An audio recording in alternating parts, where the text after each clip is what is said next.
Для сельских жителей любое голосование – традиционно важное торжественное событие. Село Шошка Сыктывдинского района не исключение. Но в условиях пандемии голосование по поправкам Конституции пришлось проводить с соблюдением всех санитарно-эпидемиологических норм. 36,1.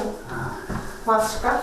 650 участковых комиссий в Коми были оборудованы всем необходимым для того, чтобы не допустить распространения коронавируса. Выборы осуществляют регулярно, они корок пропускают. Я на выборы всегда хожу, никогда не пропускаю. Сейчас голосование шло уже несколько дней, но времени не было приходить. Работы возле дома много. Я только что косил, вот руки еще трясутся. Позвонили мне, пригласили. Говорю, обязательно приду.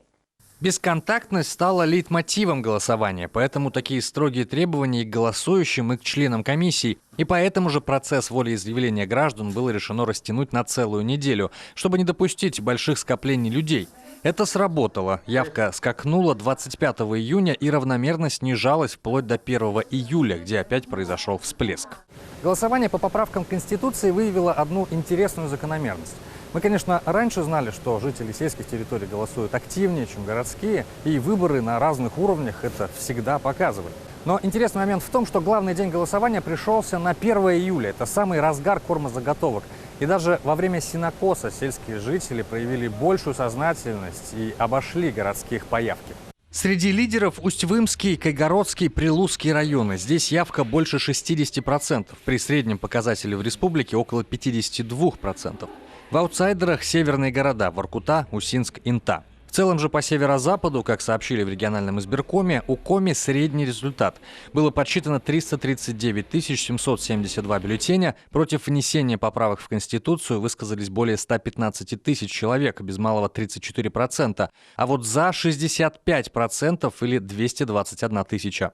Общая явка составила 51,82%. При этом десятую часть всей явки принес именно главный день голосования, 1 июля. В этом, как говорят в республиканском избиркоме, нет ничего странного. Сама процедура вот этого 7-дневного голосования позволила избежать скопления граждан единовременно в помещениях для голосования. Все это распределилось равномерно по всем 7 дням. Вот действительно у нас распределение равномерное. Вот нельзя сказать, что у нас есть какие-то скачки.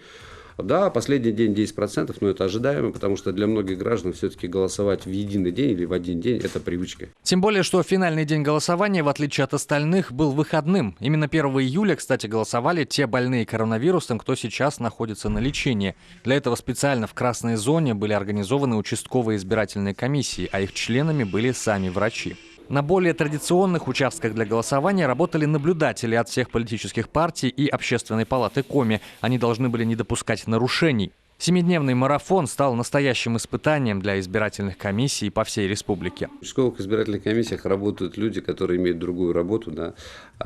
И когда мы изначально планировали начинать кампанию и работать с 16 часов до 20, да, и буквально за сутки до этого изменили график работы, вот это была, наверное, самая большая сложность – найти вообще людей, которые смогут 25 числа в 8 часов открыть помещение для голосования и начать выдавать избирательные бюллетени. Ну, бюллетени для голосования. Кому-то пришлось уйти в отпуск, кому-то отпроситься. Но это очень сложно, действительно. Вот это недельное голосование при условии того, что люди работают, да, это не такая простая вещь. Тем не менее, оно подошло к концу, и результаты уже известны. 2/3 жителей Коми высказались за поправки, а опыт бесконтактного голосования, тут можно не сомневаться, пригодится республиканской избирательной комиссии уже через 2 месяца на выборах главы, а также депутатов в Госсовет и местные советы.